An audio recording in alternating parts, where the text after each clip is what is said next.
រឹតស្វាដែកសុកសែនម្ចាស់ខ្សែក្រវ៉ាត់ពិភពលោកអារាមគុណខ្មែរពីររូបនេះ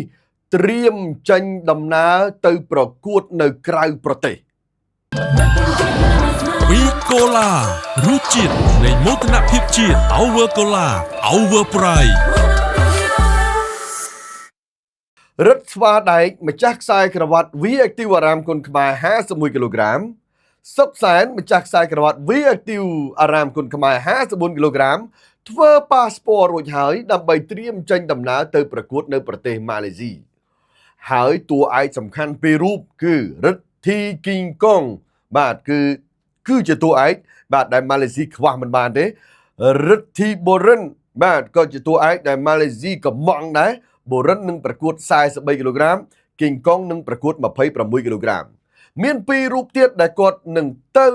បាទធ្វើការប្រកួតដើម្បីបន្ថែមនៅបទពិសោធន៍សមត្ថភាពរបស់ខ្លួនដែរបាទគឺមានរិទ្ធីមន់ព្រៃនឹងប្រកួត63គីឡូក្រាមហើយនឹងនិស្សិត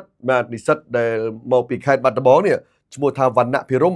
57គីឡូក្រាមបាទនឹងទៅប្រកួតដើម្បីយកបទពិសោធន៍ជាលើកដំបូងនៅក្នុងការប្រកួតបាទ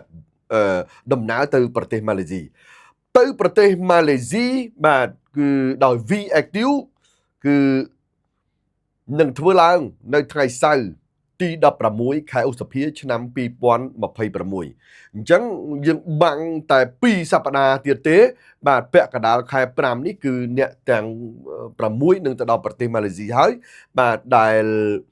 ដឹកនាំបេសកកម្មទៅនេះដោយគុណខ្មែរ50 Super Fight បាទនឹងផ្ដល់ឱកាសដល់កីឡាករនេះមិនមែនជាលើកទី1ទេច្រើនដងហើយក៏នឹងមានបេសកកម្មជាបន្តបន្ទាប់ទៀតដែល Super Fight ផ្ដល់ឱកាសផ្ដល់ទំនាក់ទំនងដើម្បីយកកីឡាករទៅប្រកួតប្រជែងមិនថាម៉ាឡេស៊ី